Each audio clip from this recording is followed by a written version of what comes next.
Hi, this is Christine Reeve. I'm with Autism Classroom News, and I want to share a new discrete trial product with you today. It focuses on teaching receptive identification of colors using discrete trials.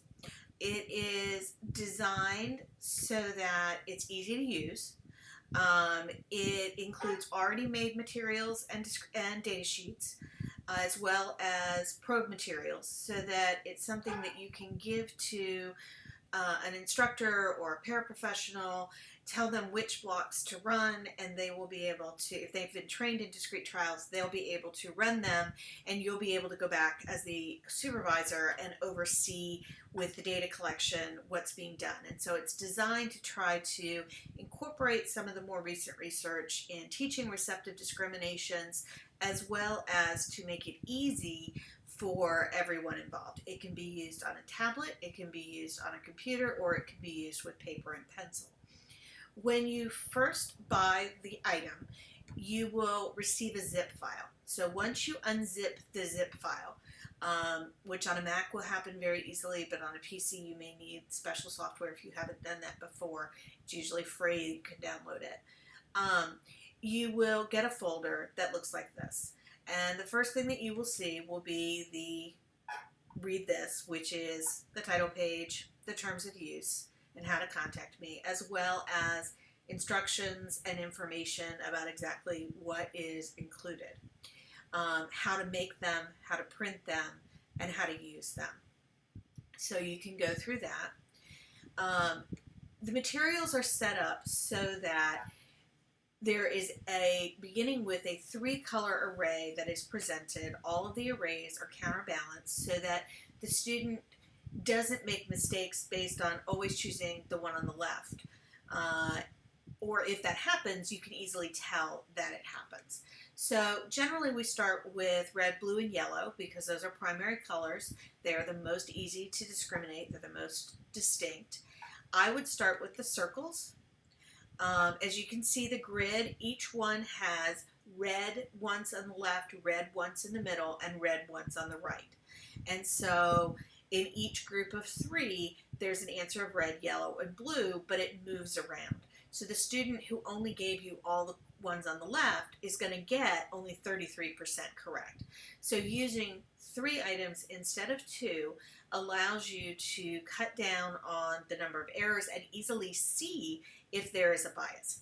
The other advantage to this is that because it's already ready to go, whoever presents it is presenting it in a consistent manner. So you know if block 1 was presented, you know exactly how it was presented, and it makes it easy to record the data. So again, you can present it on a computer like we have here, or you could present it on a tablet, or you can present it in paper. I often will print them and put them on rings.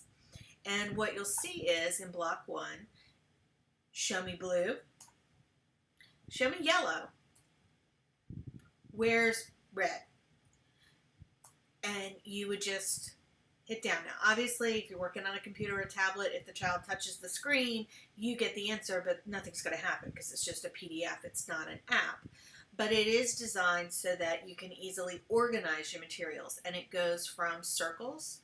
And within each set of arrays, when you get to the end of 9 trials, you get a blank page. And that tells you that that trial is over, and then you can move on to, if you want, to block 2, or you can move on to another skill. I've set it up so that for each of the 3-color combinations, you start with circles that have no outlines, so there is very limited distractions, meaning that the student really has to differentiate the actual color and not the shape or another distracting item that might lead them astray. I would move from that to squares that have, again, counterbalanced in the same way with black outlines. So we're moving to a little bit more complex. And again, there are 9 sets that are easy to page through or present one at a time. And again, they're already set up in order. And then I would move to stars. I wanted to move to objects, but I didn't want to make it too complicated. If there are different objects for each different color, many of our students learn the objects. If they learn that strawberries are red and leaves are green, leaves would never be brown. so they learn that that item is the color rather than learning the color itself. So these materials are designed specifically to teach the colors. Here we get into some shading, but all the items are the same. And again, blue, red, and yellow. From stars, we then move on to crayons. And again, I tried to begin to build into some common everyday objects that the students would see. There are 3 color arrays for red, blue, and yellow, for purple, orange, and green, and black, brown, and white. Once the learner has mastered all those sets of 3 colors in all those different types of arrays, then I also created some 5 color arrays. I only used crayons and stars because this is going to be something that's going to be a little bit more advanced, so they shouldn't need the more basic skills. And as you can see, you still have the grid, and it's still in a straight line. The items are still counterbalanced so that they are in different orders for each block, and it just kind of moves the complexity of the task up a bit. So we have crayons and stars, and then when they master 5 color arrays, I created some messy 9 item arrays. There are 9 colors in total. This will put each color in one of the columns, but it moves them around according to the different blocks. And I made them messy, so they're no longer in a straight line. They're actually moving around, and they're somewhat random. So they're only choosing one item. Each page of this is a trial. So they would just choose one, and then we get a new one. And then they would choose the right color, and we would have a new one. In addition to that, the data sheets are fairly straightforward. This is the general teaching program, so it's discriminating red, blue, and yellow in a 3-item array with circles and squares, then stars and crayons, then purple, green, and orange, black, white, and brown, and then all 9 colors in 5 arrays of 5, and then the 9 colors in the messy arrays. I designed this so that you could actually graph the data, and there's an example of that in the introductory materials. In addition, each set has a set of arrays. So there's 3 blocks of the 3 color arrays. And the data sheets are designed so that each block matches a set of the arrays. And you can see the way that they're laid out, so you can make sure you've got the right ones. The highlighted ones or the shaded ones are the correct answers. You circle the answer that the student gave and any prompt that you needed.